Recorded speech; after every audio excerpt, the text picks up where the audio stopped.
everybody. Here we are again. I've got a wonderful guest. It's another dad. Yeah. Surprise, surprise. We've got another dad. He's a quasi dad, a pseudo dad, but he's a dad all the same. He's living that dad life and he's going to talk to us.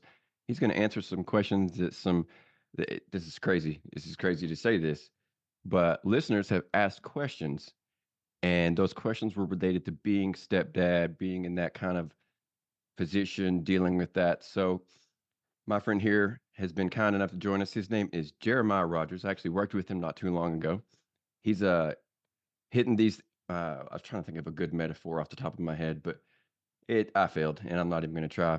Anyway, he's got his pseudo dad status, and he's also a veteran from the Navy. So we're going to ask him all kinds of questions about multiple topics, and hopefully he has really wise and interesting questions that make the show look good. Because I'm certainly not going to do it myself.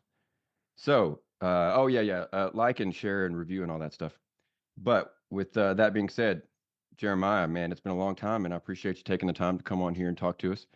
Why don't Yeah, you absolutely. take a little bit to introduce yourself, give I don't know, a short origin story to the listeners. uh, Origin story. That's a fun one. I actually grew up here in Johnson City, not far from you. Stayed here till I was about 14. Moved to the coast to Norfolk. Spent a year there. Then moved up to Woodbridge, which is just south of DC. Spent a year there, and then to upstate New York for 2 years. So as far as origin stories go, four high schools in 5 years in three different states. That's a hell of an upbringing, but that's fun stuff. After high school, joined the Navy, went all over the East Pac and the Caribbean, doing counter narcotics operations and interdictions, which is fun stuff. When you're like 19 to 23, and now at 38, I look back on that and I'm like, I was a crazy person. Mhm. Yeah, uh, fun in the moment, but later on, you're like, what the hell was I doing? Right on. It does sound exciting. That already does give me a couple of questions that I could ask, but I don't want to interrupt you. Did you have anything more that you wanted to share with everybody? And just I had all kinds of different jobs since then. I've done private security. We worked at the airport together. Done some food service, retail, a little bit of everything, really. So a lot of different things to pull from. Right on. A jack of all trades, kind of like myself. Yeah. Never really found my home anywhere, but I certainly tried at multiple places. So I've got, as usual, some questions here laid out, and as per unusual, I'm going to start with the icebreakers. I went through a weird stretch there where I asked all these serious, tough questions in the beginning of the show, and then I would end things with like, "What's your favorite movie?" And it was just like so strange to invert things like that. So we're going to start with, "What's your favorite movie genre?" uh, Probably horror. I grew up watching horror, and I'm at a point now where I'm like numb to it. It's been a long time since something's actually scared me. Cool, cool. All right. I, Yeah. I'm I used to be really into horror. I was big into slasher movies, Scream, Freddy, Jason, that sort of thing. Yeah. But you kind of led me to I guess the question that would be most interesting out of that. What movie was the last that you saw that did scare you? Last thing that actually scared me. Would it have to be a movie? Well, just in this case, what movie was the last one? The last movie that really scared me was probably Rose Red when I was like 14 or 15. Oh, that's a deep cut. I've not even heard of that one. Yeah. Um, Real briefly, what's that one about? It's a gothic horror. It's more about the build and the anticipation, and then the finally the reveal. It's more of the build rather than the jump scares and the Right you know on. Cool. gory stuff. Interesting that it was that type of thing that scared you, and so yeah, as opposed to Jaws popping out of the water or something like that. Yeah, I'm, Um, I'm kind of over the jump scare thing. They got too predictable. I do agree with that. The experience that I had with horror kind of died out a couple years ago, but I remember that jump scares had gotten to the point where I was like, okay, that obviously one is coming up, like you know it's coming. So Yeah. that did ruin the fun a little bit. I wasn't gonna dwell on this topic, but you open up a door for me, so I'm gonna step right through. What's the last thing, period, in life that scared you? Oh, in life?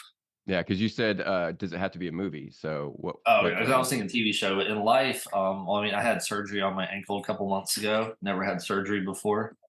oh, Just that's the first time. yeah, yeah. Wow, okay. I got to put it off for this long. I'm lucky. Yeah, for sure. I've Yeah, I've just only had one wasn't surgery really myself. sure what to expect going in. Tell the people, yeah, how that went, what you have done, and, how you doing now? Oh, I had a 3 centimeter split tear in my perineal brevis tendon, which is the tendon that wraps around and under behind your ankle bone and kind of like helps you to flex the outer half of your foot. They That sounds really inconvenient. it got to be very painful after a while, but they said it was a cumulative thing. Like it wasn't like an acute injury, so it could have been happening for a long time before it got to a point where it was like, oh, something hurts down there. Okay, right on. Yeah, I've got, shoulder issues that are kinda like that. Like, I didn't do anything. It's just over time, Mm. you get a weird click that shouldn't be there. Oh, I S got plenty of those. so, yeah, at our age, you get more than one. So Yeah. we're gonna move on to something that is still pretty silly, still kind of fun, but and some of these questions, well, I guess this one in particular, and maybe a couple more, they depend on your knowledge of what I'm asking. So if you don't, have any real knowledge of these topics, just be like, I've never seen that, or I don't know what you're talking about. We'll move on. That's all good. Uh, so first off, we'll hit these as fast or as in depth as you want to take it. Depending on your interest. So, and pretty much all of these are influenced more by my interest than yours, and I'm just trying to find somebody out there that can relate to me. But with that being said, fantasy or sci-fi? Oh, hard sci-fi. Hard sci-fi. Okay, so Like that actually like grounded in science. This could be possible at some point in the future, kind of thing. that is actually probably my favorite sci-fi too, but it's also, in my opinion, the hardest to get right because it all has to make sense. And I never really like I kind of like to write a little bit, and I was never going to attempt that because my science, it was never going to make sense. Yeah, So I got a suggestion for you on that one. If you get the chance, there's an ebook series you got to look up called "We Are Bob," and it's fantastic. Bob, all right, cool. I'm trying to force myself to read more. Every time I pick up a book, I put that book down and pick up a comic book instead. And I used to read novels and sci-fi, whatever, all the time, detective, whatever.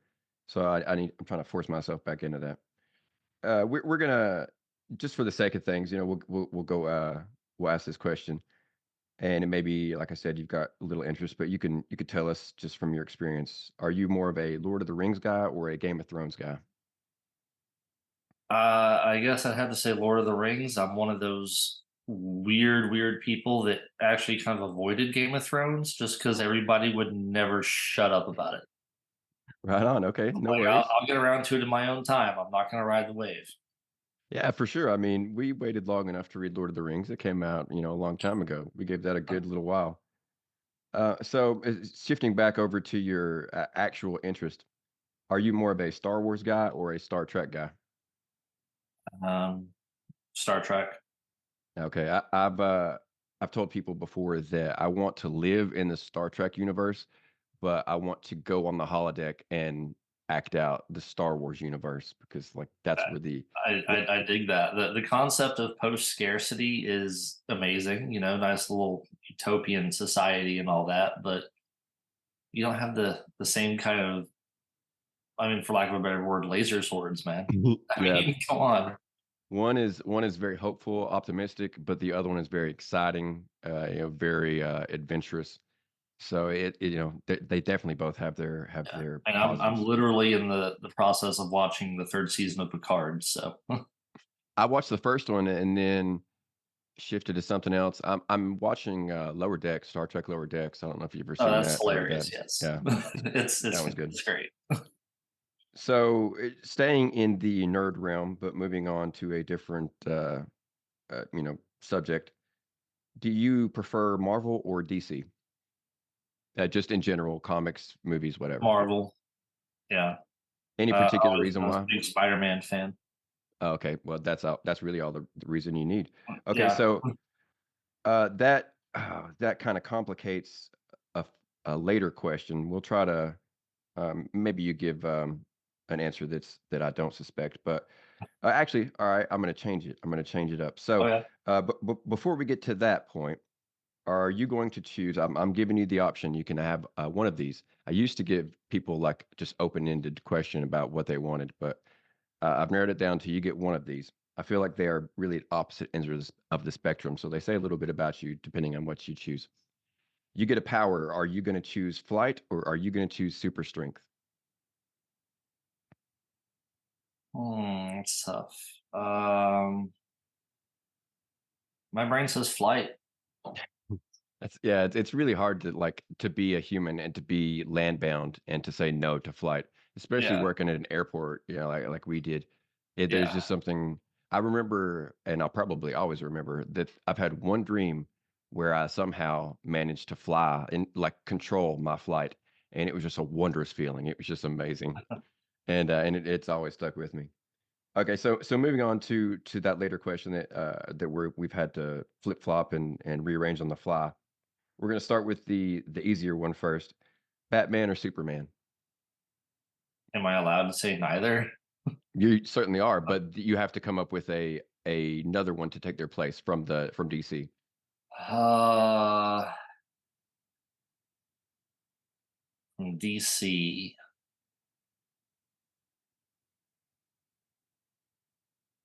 I don't know. That's tough because a lot of the DC guys, like they've taken their power scaling so to just such ridiculous margins.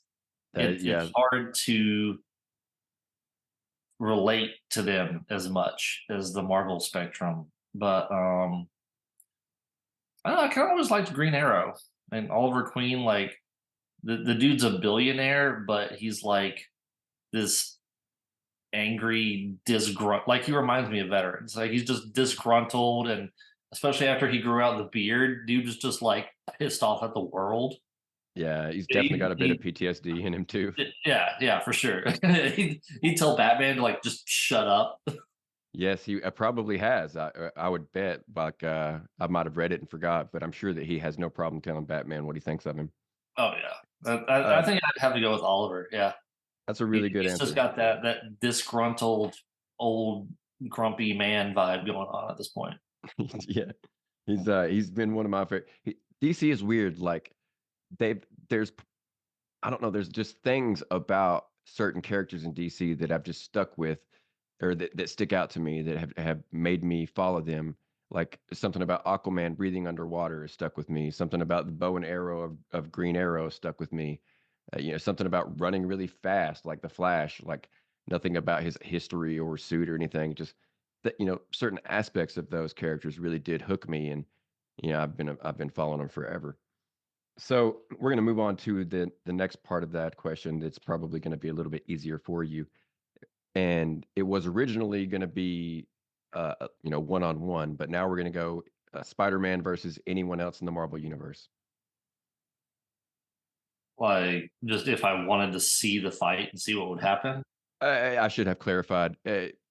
Is there anyone else that compares to your love of Spider-Man in the Marvel universe? Like, Uh, in terms of Batman versus Superman, is there anybody else that you would slot in that space that could compete for your affection? I love the Spider-Man Deadpool bromance. That's just so much fun because they always play it out as like Peter's just not here for it, and so he just gets so uncomfortable and awkward about it. It's really fun to read.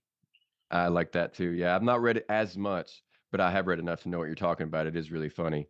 It's there's another well, it's a long thing to get into and try to explain, but they revisited that kind of friendship in a recent storyline with this Spider-Man from basically from like hell, and he's monstrous, and he's I don't know how his name is Parker backwards, like Rec Rap or something like Yeah. that. And he's like, "Oh, I love you so much," and Peter's got like no time for him at all. Mhm. It's really got a flavor of that Deadpool in it. So, But if I had to pick another one, it'd be Daredevil. right on. Oh, Daredevil, or do you say Daredevil or Deadpool? Daredevil. That's awesome. I actually really like. There's once again there's a that aspect of him, like just something about like blindly jumping off of a building and knowing that you're going to be okay. Like that, I don't like that was just crazy to me as a kid. He always had the best tagline of any superhero, just the man without fear. That is Like, really cool. Yeah, it's really hard to top that. You could come up with some, or like you could name some that are as cool, but I mean, going beyond that, you could be real hard. So we are actually still in the icebreaker fun questions, so to speak. This is a new thing for me, right? That we're entering here. I've never done this before. I've got just a wild hair, a stroke of genius. We'll find out which one. But I come up with a new cat or a new what would you call a segment, I guess, for the show. eh, And the only thing I've come up for in terms of a name is big questions of cinema. And you, the guest, are going to answer these questions for us. You're going to all tell right. us, and it may be there were when I was researching this, there were a lot of times where I would come across a question that I would be like, oh, well, that's answered in the director's cut of the movie or whatever. So there may be one of these that does have an answer, but and if you know it, go ahead and give that answer. But anyone that's listening that gets it and we miss it, you can write in or whatever and tell me the truth. But for now, Jeremiah's going to tell us the definitive final answer on these one, two, three, four important movie questions. And Okay. if you've not seen the movie, we'll skip right on by. So number one, how did Bill Murray's character get stuck in the loop in Groundhog Day? How did he? Oh God, I haven't watched that in probably 20 years. Well, it's not in the movie, so you have to tell us. And Hmm.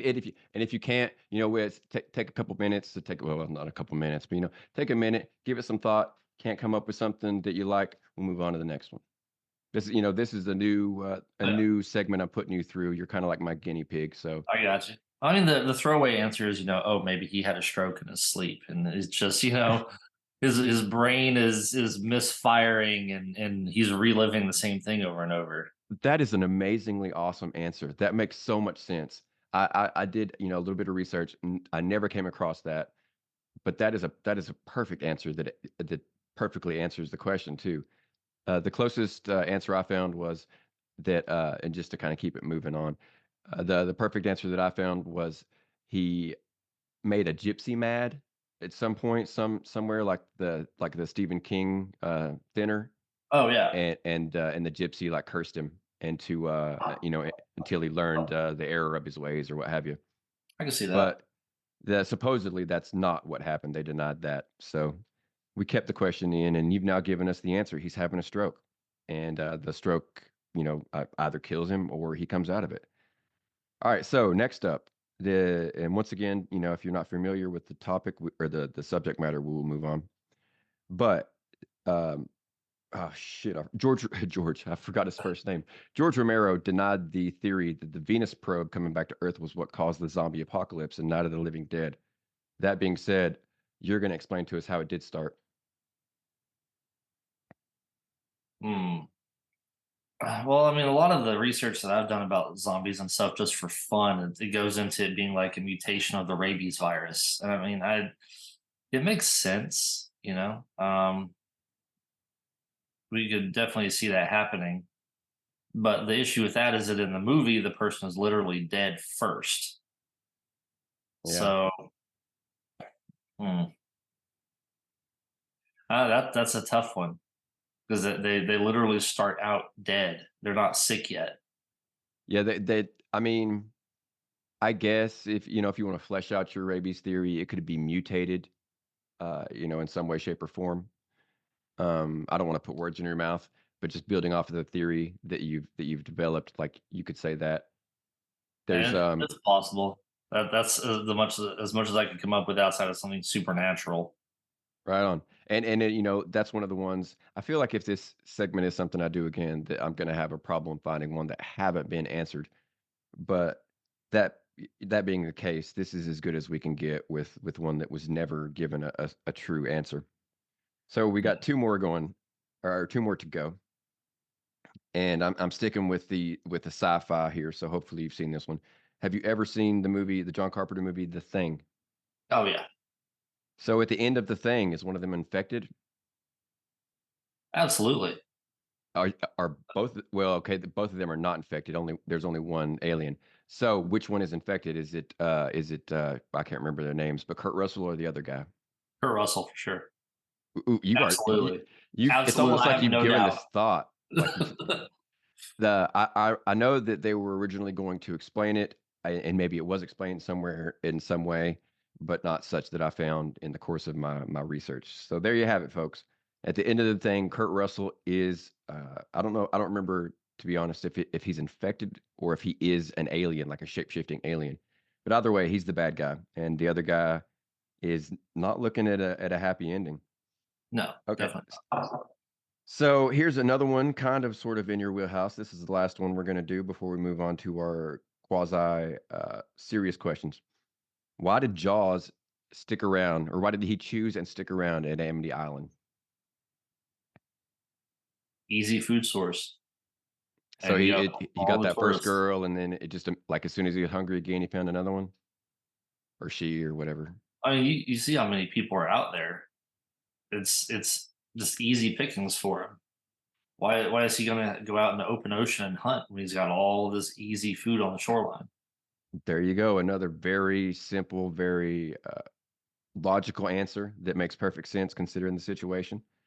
So we've got four definitive answers that all make logical sense in terms of the movies. So there you go. We've got answers for our big cinema questions, and hopefully that is something I can use again. That was fun for me. Hopefully it was fun for you. Oh yeah, no, that'll be a fun one. All right, moving on to the other side of life. You touched on this, and it was something that I did make a note of. How hard was it going to all those different high schools? Were you able to hold any friends from one to the next? Uh, Not really from the first ones. The last one, I still have people I talk to from up there, but and it's hard initially, and then you realize that it gives you a chance to reinvent yourself every time. Like and that's important as a teenager. You know, you're figuring out who you are. So the fact that I was given this opportunity to try out a different version of myself so many times, it kind of helped me figure out the end game of it, who I wanted to be, and I got to put that extra effort in. That's really cool to be able to look back on it that way. It's probably even more cool that you were able to realize that at the time, that you were able, to use that in your favor as opposed to the typical trope of, God, a new high school, here I go again, no friends. Like you were actually able to like kind of level up each time into a better, more I don't know, pure version of yourself.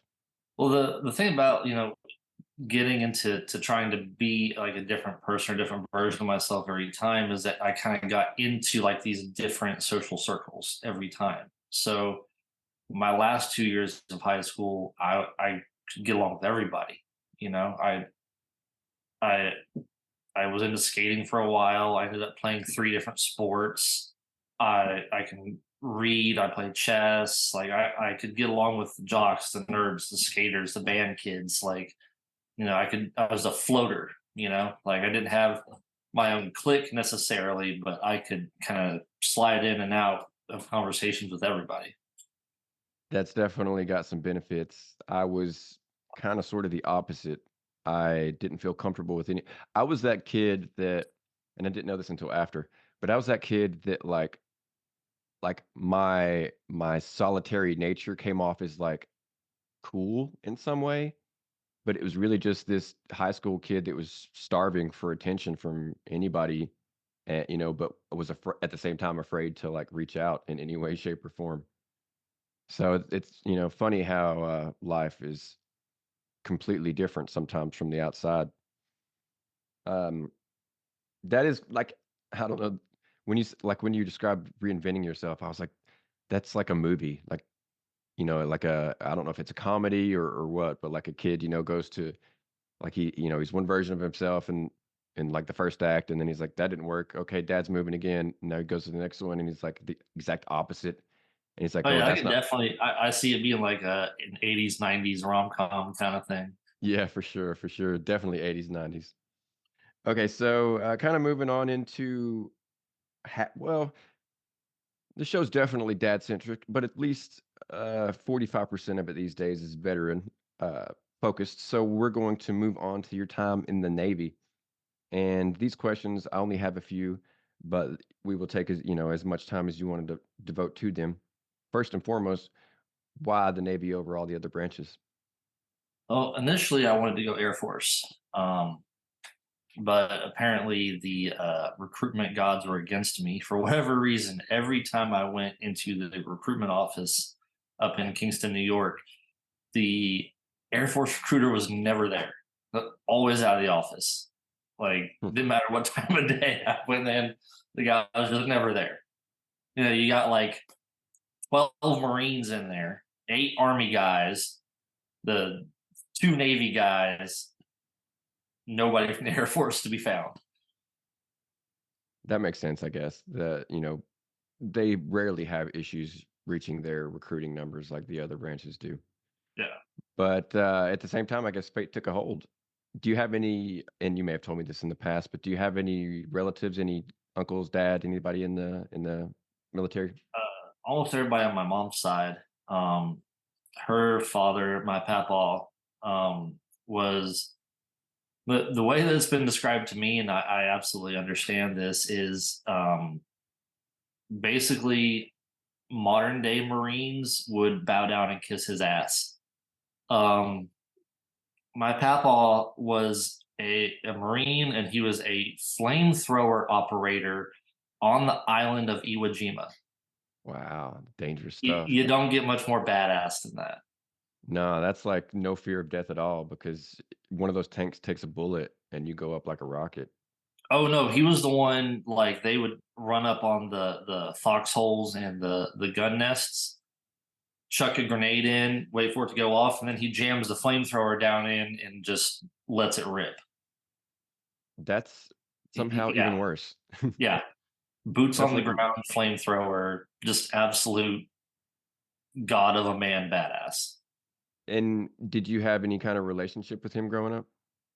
I did. We got along pretty well. He died of cancer when I want to say I was 11 or 12. Uh, Along with all the rest of that, the man smoked unfiltered Lucky Strikes from the time he was about 12 years old. So cancer caught up to him. I would say so. I mean, it's hard to tell now, but looking back, do you recall him giving off any kind of extra tough vibe, or was he just grandpa to you?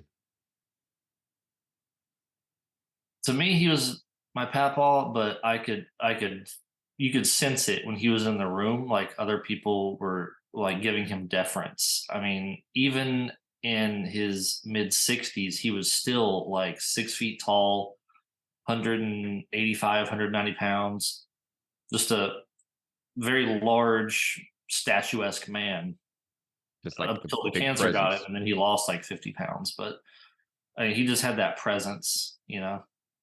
Cool. That's not a story I can share. No one in my family.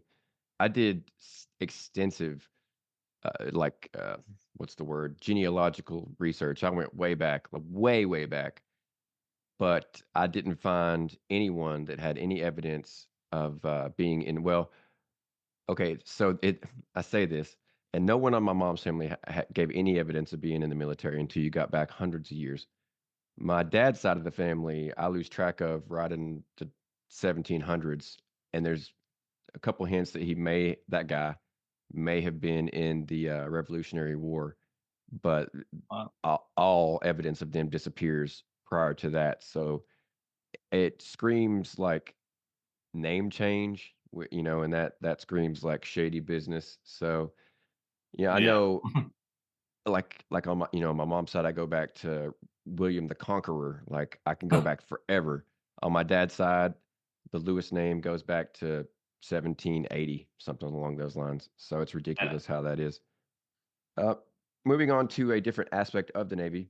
I asked this to everybody, and I think I mentioned this in the text before we started that this was coming. But what do you miss most about it?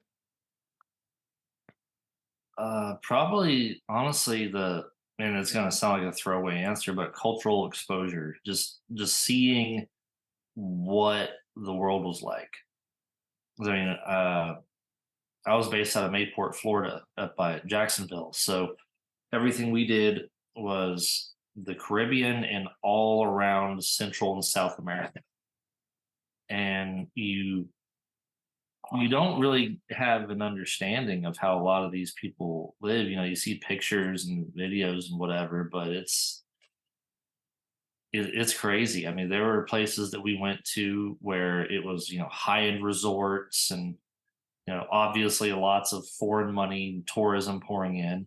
Then you've got places you go to where you think you were in America if you didn't know better. Just, cities and neighborhoods and people just going about their lives normally like we can. And then there's places where it was a step above tribal living. I mean, we're talking still like huts and spear fishing and that kind of thing.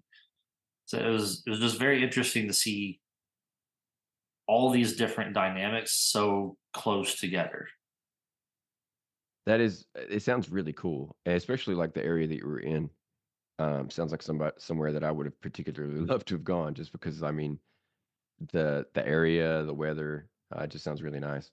I just looked at my watch, and apparently I've already kept you here a really long time. Oh no, you're And you're fine. I've got nothing else going on.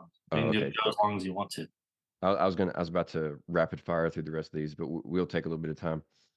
So I, every time I may or may not have mentioned this, but I take the best sound bites out of these, and I will cut them into reels and release them onto the socials, at least until TikTok gets banned.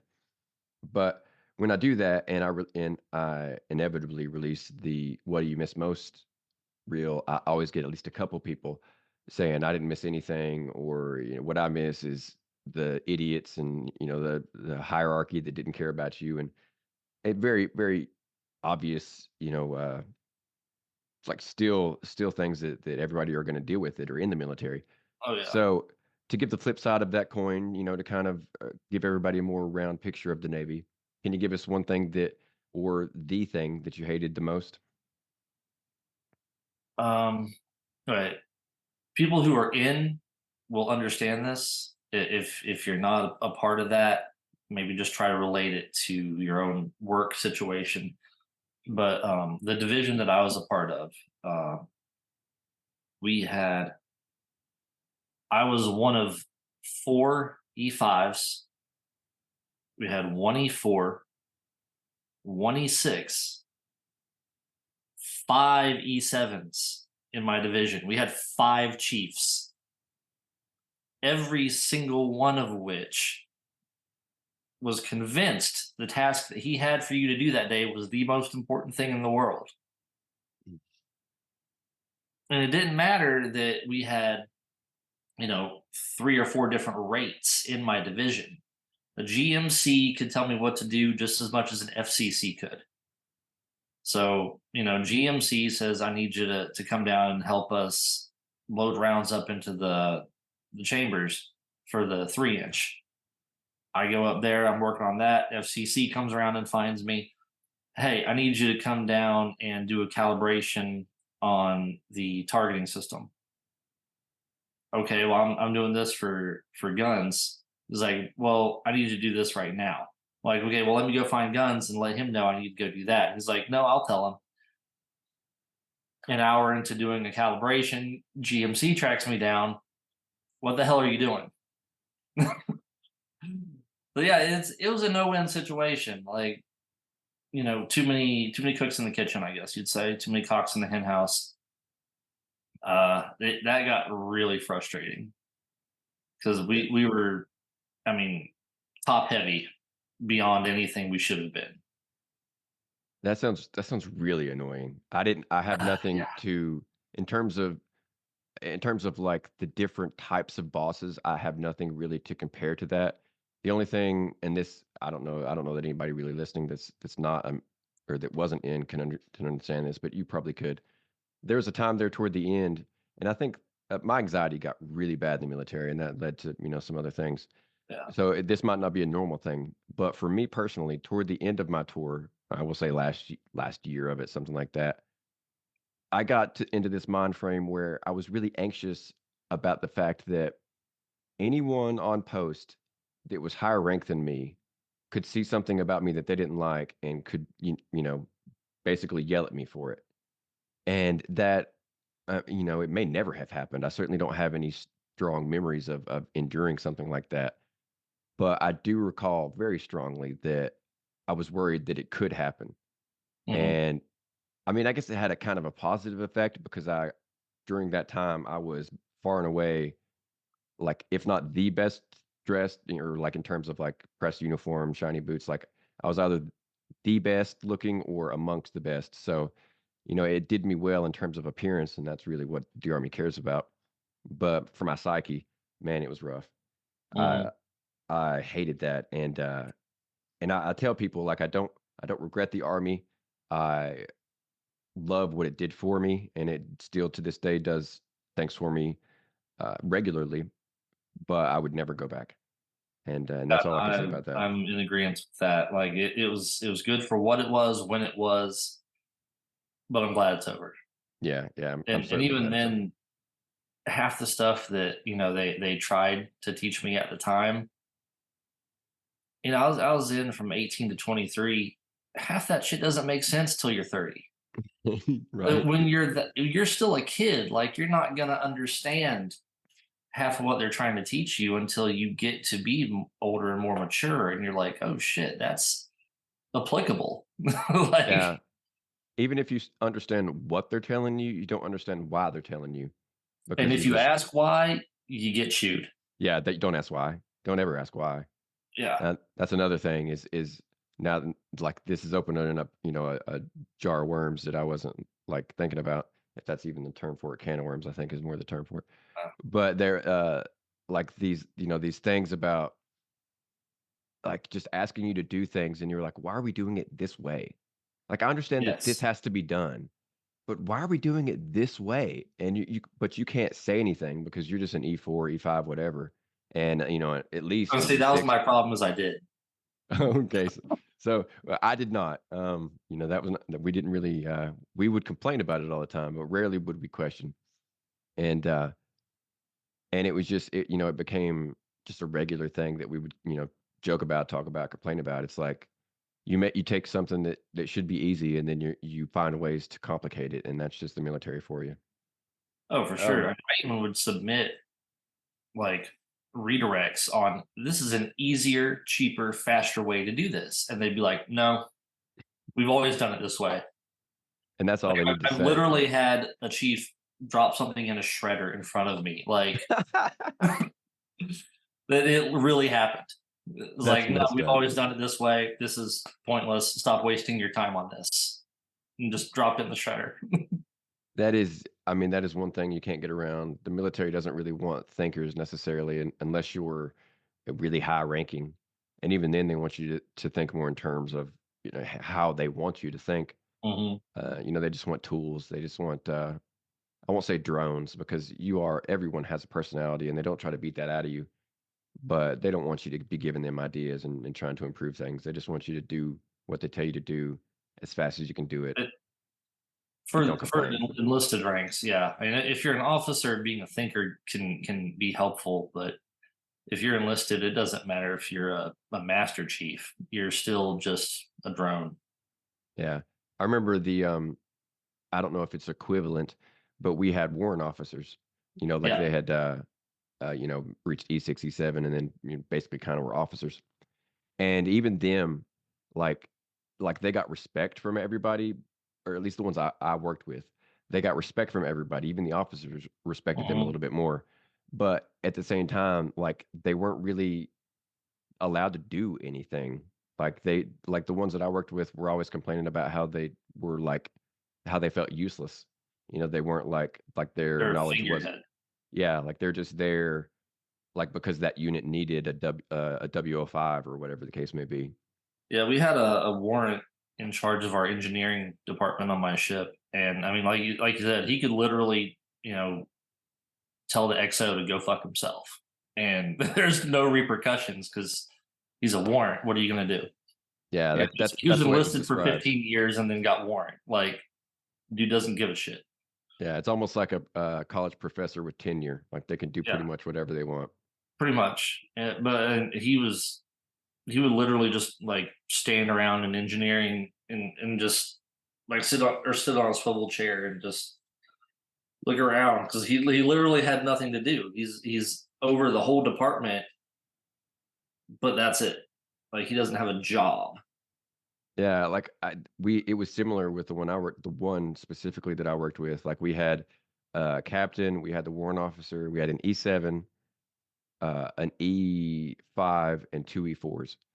And he just sat there all day. Like the captain made all the decisions. The E7 yep, carried him out, and the warrant officer just twiddled his thumbs. Like I don't know. It sounded like a Yeah. perfect job, but I was never going to be in long enough to go that route. Um, okay, well, usually this escapes me, but everybody has. Well, I say everybody, but off the top of my head, I don't. Do you have any favorite story, anything like that you remember that you experienced in the Navy that was exciting or what have you, but that actually like that kind of does paint your experience in a positive light? Do you have any story like that to share? Any memory that you have? Uh, couple of things. One the most fun I had when I was in was we were in Honduras, and there on the island there's this zip line through the rainforest canopy.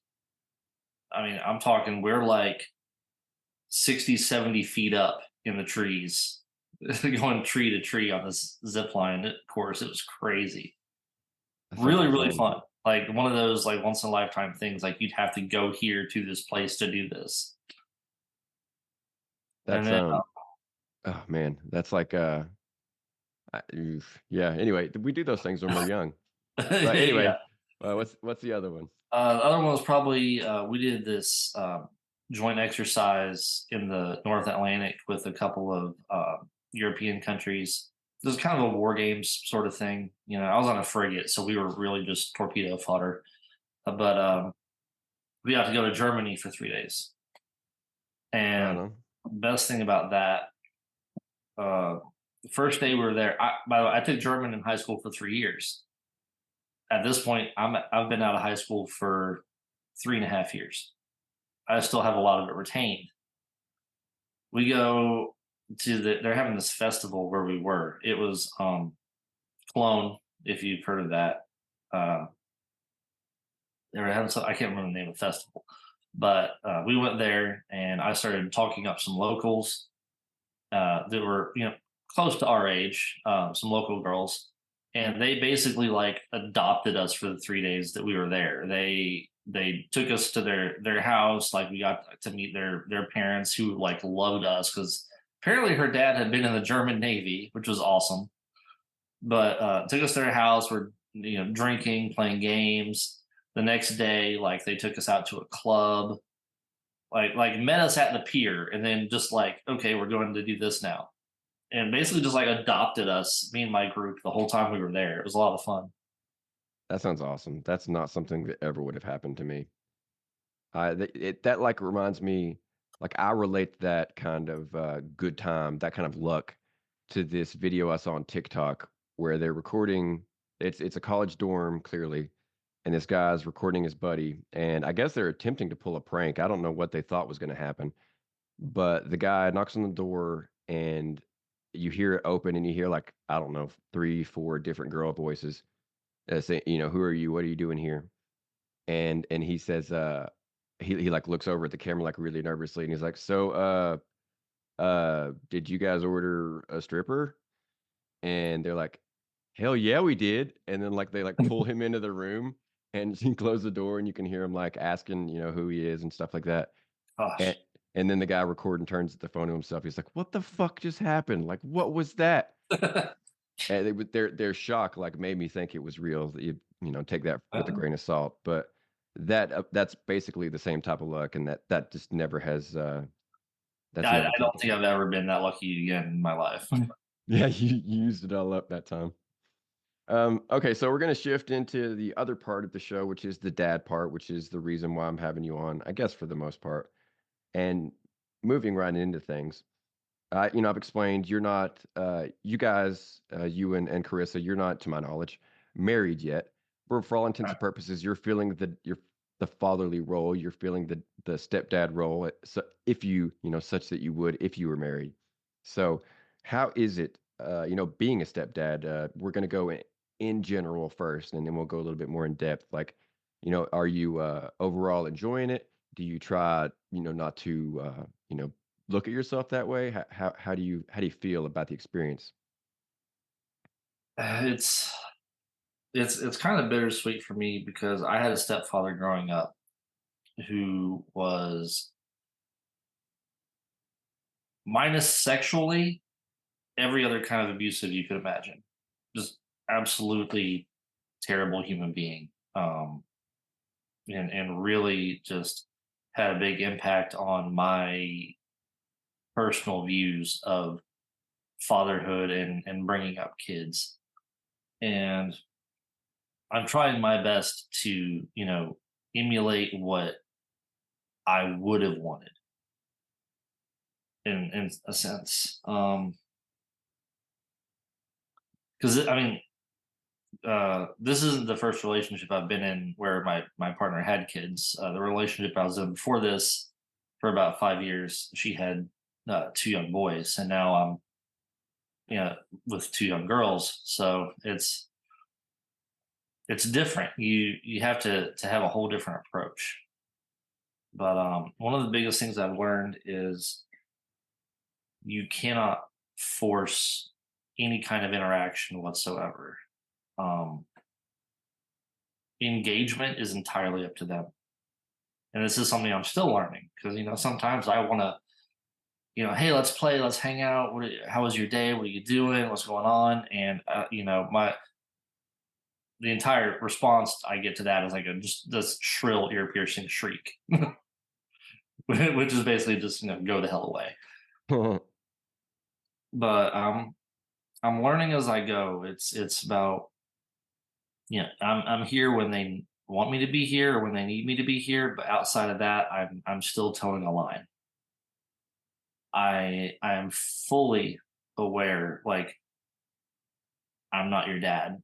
I'm not trying to be your dad, but at the same time, I'm trying to be a parent. And it's hard to toe that line because your mentality, you want to be a dad. You want to fill the dad role, like somewhere in your heart and your mind, you get that warm fuzzy from thinking about being a dad, but you have to make sure you're towing that line. You don't want to push it. Really wise words there. Really mirrored a lot of things that I've heard from other dads. Talking about their own kids. So I can only imagine the difficulty that comes with being in your position, where you're constantly looking at the possibility that you say something to them, and they're like, "You're not my dad," something along those lines, like you'd see in a TV show or a movie. Yeah. So we are I've got a few questions, like I said, in terms of being more specific to this relationship that you have going on. But you said some things that I wanted to get to before I forgot. I think I know the question, or I think I know the answer to this question. But I was wondering, how were you like how did you get over not being around those boys anymore? Do you still miss them? Do you get to see them? I know that you I, grew I close to don't have any them. interaction with them now. That was a very at the end, a very toxic relationship and a very bad breakup, and she kind of used the boys to try to manipulate me to an extent. Like, talked about how much they look up to me and respect me and love me and need me in their lives and this and that, and it really was just very manipulative on her part, very toxic, and it caused me to have to just completely break away from all of that. Which, I mean, yeah, it hurt because I had grown to really care about the boys, but at the same time, I did not want to allow them to be used against me. You know what I mean? It Yeah, was a very immature, manipulative tactic, and I can't deal with that. man, that sounds like torture.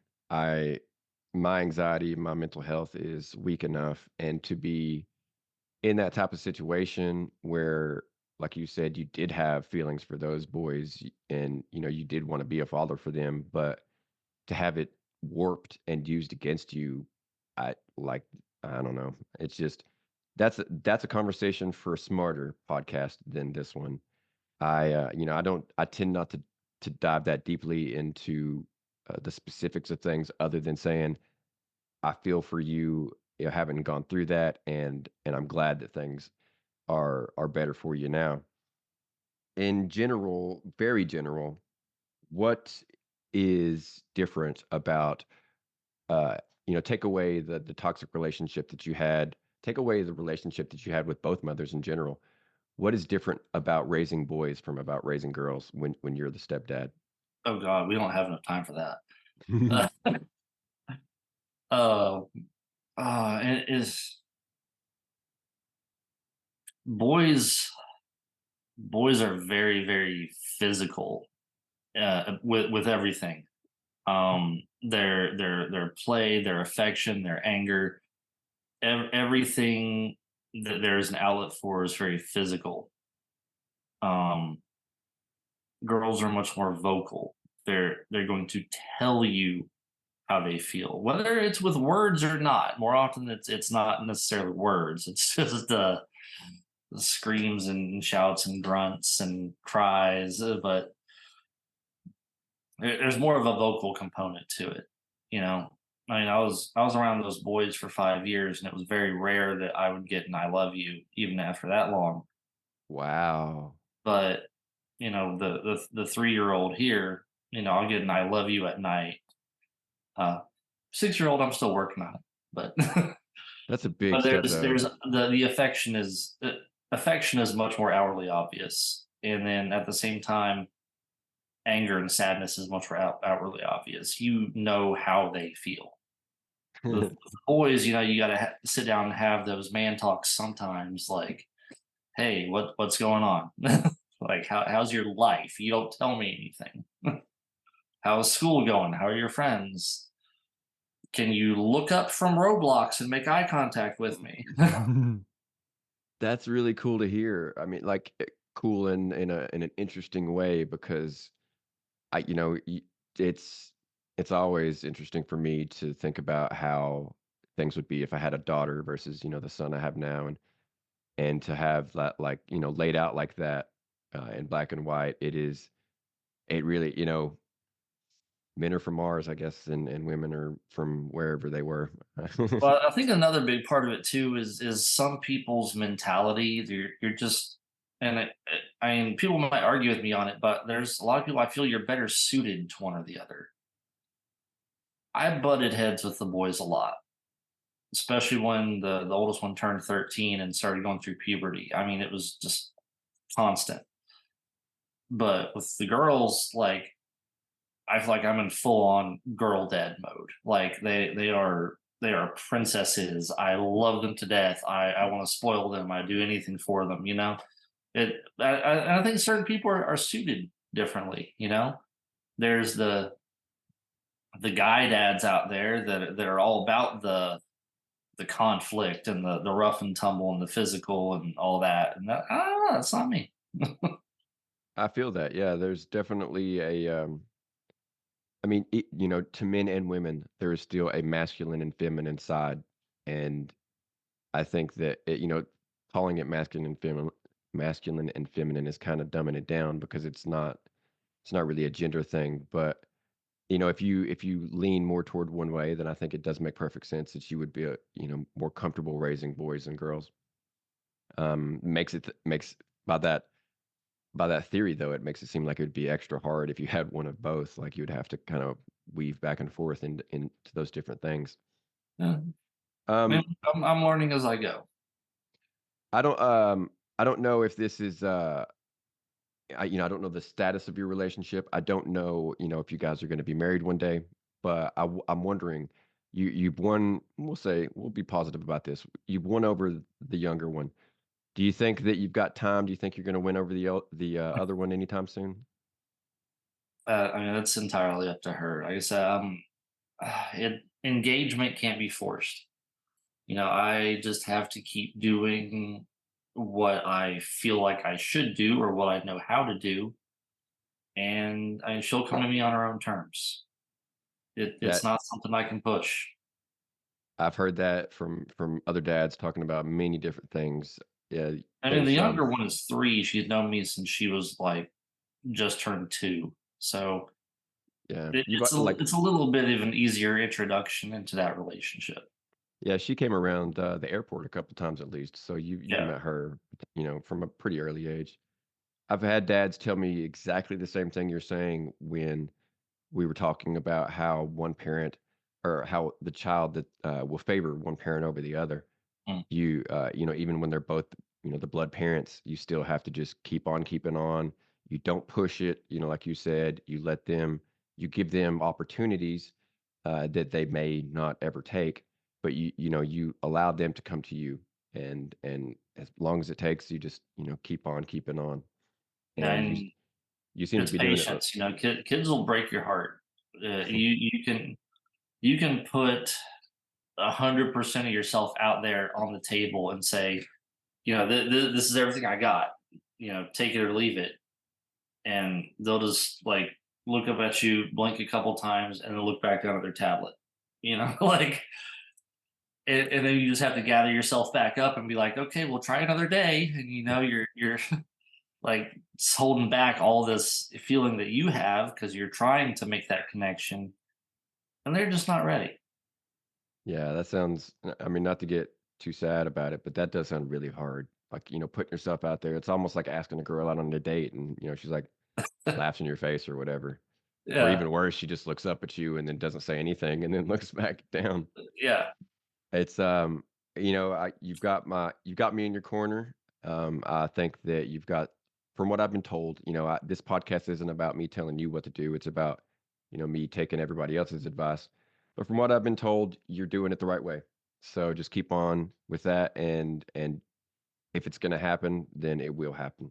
I don't know her, the child in question, but if it's gonna happen, then the way you're doing it's gonna make it succeed. So more power to that.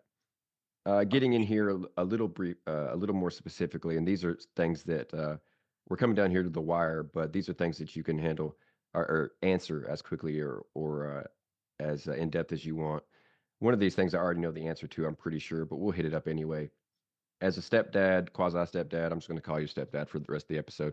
As a stepdad, do you ever have a hand in disciplining, or are you always expected from Carissa's? Does she always expect you to take a step back in that?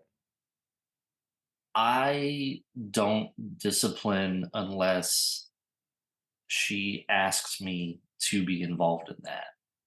And with me, that's the approach I would prefer to take anyway, because I'm not the parent. I am not the one who has a say in how that comes about unless she says, "Hey, step in. What are your thoughts on this? How do you That's feel we should approach this?" that's pretty much what I expected you would say, only because I feel that's probably the way it should be done. And up to now, your means of handling this kind of coincides with how I would, tell somebody to do it. So that makes sense. I wouldn't say that I wouldn't say there's any other way you could do it. And that, for this particular thing, I mean, You got That's to not have the. something you can just insert yourself, you know? Yeah, and like there's all kinds of movies and books and comics and everything where a step parent comes along and tries to become the authority figure, and all they do is push the kid away. I mean, if poor John Connor had had a supportive stepdad, maybe, well, first and foremost, maybe they'd still be alive. Who knows? But also maybe his life wouldn't have been quite so shitty. Yeah. Um, okay, so we're gonna flip flop these last two. How do you see your role as a stepdad? Like, what do you, if you had to kind of describe in a couple of adjectives what you're supposed to be as a stepdad to these kids? Like, what would that be? I think in my mind, it's more of a passive role. Because these kids already have parents. They have a mom, they have a dad. And they're the ones who are doing that job. I'm more like, I'm not gonna say a backup, but almost like a, if you keep a encyclopedia on your shelf and it's like, okay, I know this, I know this, I know this, I can't remember the details. Let me look it up real quick.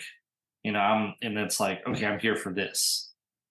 I can step in and fill in the gaps and kind of just take on that role when it's needed. It's a support role. Right It, on. So, it's not something where I'm actively parenting. so it's almost like, and this is a nerdy way of looking at it, but it's almost like you combined with Carissa to make one super parent. Like, you're not trying to be necessarily a parent so much as just like every you're trying to fill out everywhere else that there is a gap such that like it's just smooth sailing. Yeah, whatever I can do to make being a mom easier for her, that is my job. That's a I'm cool way of I'm looking at it. not here to be their dad. I'm here to make it easier for her to be a mom. Right on. And this is just off the top of my head, this occurs to me. A lot of dads have told me I'm not here to be friends with my kids. But from your perspective, from your way of looking at it and the situation you're in, are you there to be a friend to those kids? That is not necessarily like my first goal. I would like to eventually be my kid's friend, but I don't like go out of my way to be friends with them. Um, I'm still an adult in the household. I'm still filling a parental role. So it's more like, like I said, I'm here for reference. Come to me as an adult. We can be friends and have fun and play, but I'm not necessarily your friend. Does that make sense? Yeah, like you still are a bit of a parent. Like you're not crossing that line completely into friend zone. And just It's just personally, I don't feel like a parent should, yeah, because once you cross that line, you kind of lose the respect that comes with being a parent. that's true. Yeah, it Once is you it become their friend, you're not their parent anymore.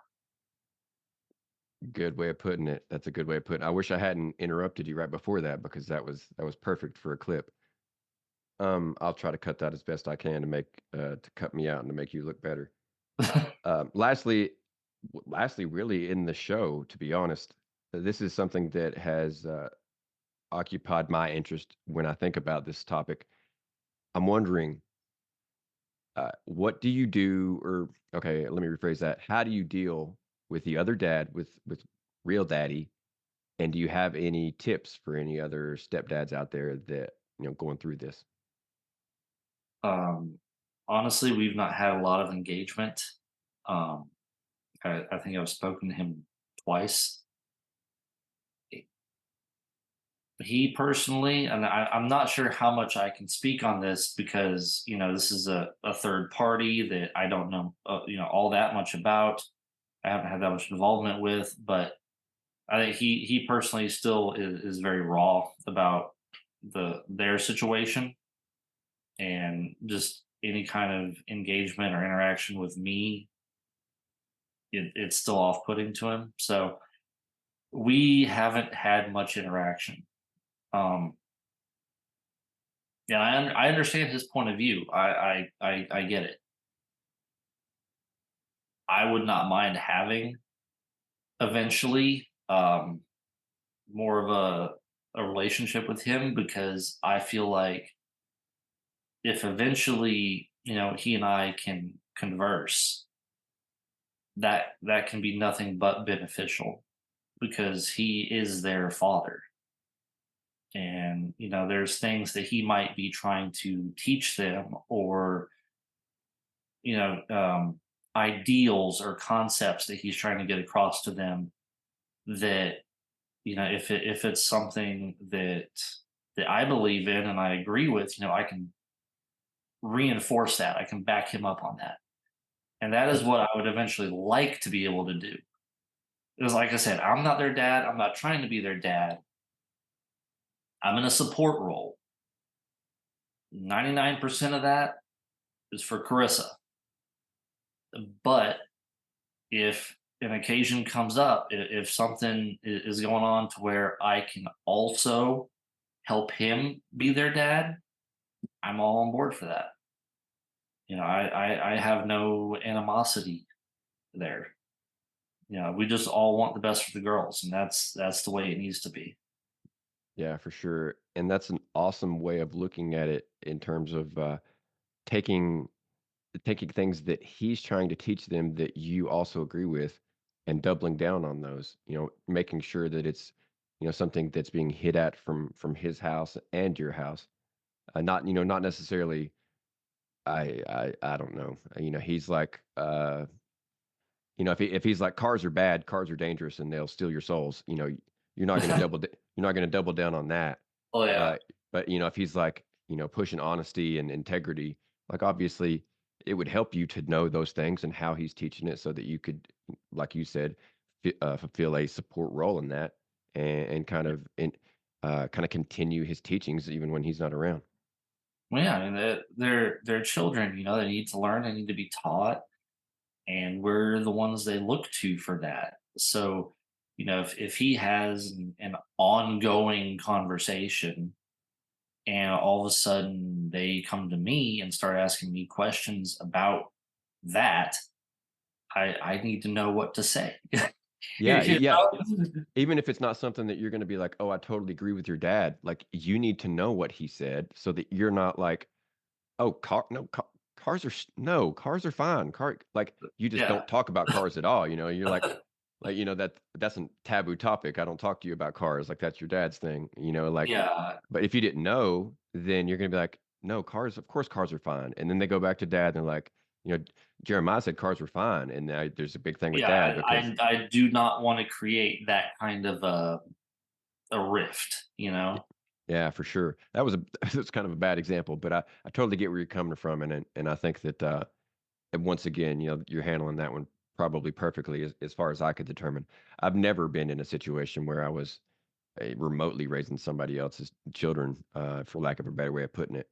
So I'm both glad and I guess happy that I am agreeing with everything you say because it's like you're doing it and I'm thinking it and they seem to coincide. So if I'm always happy to be right. It's so rare and to have proof that I hit this one on the head with my thought process is good. Because like I said, it's also rare that people ask for dad topics to be discussed, and I wanted to make sure that I was giving this one, the best. Um, I don't know, giving it in the best light that I could. And I think that I picked someone that successfully did that. You're very well spoken. You've been honest this whole time and very giving. So I think that anyone that's listened could get a lot out of the stepdad side of things from what you've said. And it might not be that everything you've said would work for them, but this podcast is just about giving out advice, and then you take whatever. And if it does work for you, you know, right on. And if not, forget it and go about your day. Yeah. But like I said, I think that you've given a lot of points, a lot of bits of advice that really would be Yeah, if there is a right answer for being a stepdad, I think that you've hit that answer multiple times in your conversation tonight. So, you know, you've got my seal of approval for whatever that's worth. Next to nothing Appreciate it. beyond the air that came out of my mouth. But I think that you're doing good things over there in stepdad land. I think you're hitting it perfectly from every angle, and I think that your success in that in terms of communication and affection from the kids is only going to grow. So 10 out of 10 from my side of things there.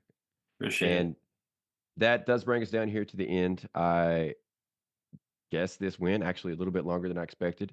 We spent more time on those silly icebreaker questions, but those are some of the fun ones anyway, so I don't mind taking the time with those. And I do want to thank you again for coming on. I know Yeah, that absolutely. we talked before, and you had your surgery and stuff. So I wasn't going to bother you again. I was actually kind of surprised to have you hit me up, but I'm glad that we talked. I'm glad that I'll be putting your episode out. Like I said, I think you've given those people in your position a lot of helpful advice, a lot of helpful tips, techniques, and just ways of looking at it, and being a stepdad in general. Because whether you and Chris are married, you're a stepdad, and it's not really going to change with a ring on the finger. So I think that anybody in any situation, married or not, is going to be able to take what you've said and try to glean the pearls out of it that will apply to them. And I guess without a dad joke, that I feel like I don't know, lost and empty here at the end. Like we're just kind of I've got one for you if you want one. awesome. Okay, I This didn't. this You, was brought to me by one of the boys a couple of years ago. okay, so here's everybody's dad joke. Go ahead, take it away. All right. You gotta have fun with the opening, just wherever your imagination goes. But what's brown and sticky? Yeah, I've never heard any of these, and I've not heard this one either. A stick. Oh, you motherfucker. Oh, that one is a perfect dad joke. Yeah, Yes. Yes, that is, dad jokes are even if they don't make you giggle, they make you feel ridiculous for not being able to yeah. It's to it's guess so the answer. cringy, but Yeah. It's a fine line. I personally don't try to bring dad jokes. I bring, like, dirty jokes for adults more than anything. I don't know if you catch any of my reels on Facebook or wherever, but the last joke I told was, I think I told it 2 different episodes back to back, but, I'm not gonna put this on the reels, so and if I've got 50 listeners, those 50 won't listen to every episode, so somebody will hear this for the first time. But, this kid turns to his dad, and he's like, "Hey, dad, did you ever get the test back or the results back for that paternity test?" And the dad turns to the kid and he says, "Call me George." uh, That's, that's the type of joke that, today yeah. I think it was today I released a clip where, when does it this is told in a couple different ways. I molded this one, I think. But, when does a joke become a dad joke? When's up? When it goes to the store and never comes back. Oh, cigarettes and milk. You know it, yeah. Oh man. So those are more my type of dad joke, the dark humor, like, not necessarily anything dirty or sexual, but, not something you're gonna tell to your 5-year-old or Yeah, 10-year-old or I know. Okay, I got one more for you. right on. Why did Sally fall off the swings? I thought saying it again in my head would give me the answer, but it didn't. Because she had Why? no arms. Well, that is Knock knock. who's there? Not Sally. It's that's a good one. That's You a like the buddy of dark mine. humor, so Yeah, a buddy of mine told a three-part dad joke once about a giraffe eating, I don't know, nut sacks out of a tree. I can't remember how it went. But, that's a double dipper there too. You had a two-part one there, a next level dad joke, so to speak. yeah, yeah, you gotta have the follow up. Yeah, I'll definitely try to get it's a problem if they're too short, so I'll try to manipulate the one with Sally and get it as a reel because that one is really funny. And, maybe I could stick it with the brown and sticky one because they're both kinda short. Okay. And like I said, I've released if I haven't released them yet, the ones I told will be reels at some point, so Yeah. we'll ignore that for the purposes of this episode. But I do appreciate you coming in here for us in the end, Yeah, being our absolutely. hero and filling out the dad joke gap that I was going to leave in the episode. You've definitely filled that superbly and left us here with a laugh. And sometimes we get into some pretty dark stuff here, talking mental health and things like that. And we didn't necessarily go too deep here, but always nice to leave on a sunny note. So thanks for that. And uh, I guess that's going to do it. All From right. from all of us here at Your Two Dads, Jeremiah, we do appreciate you coming. Thanks for And having me. yeah, we'll check you later.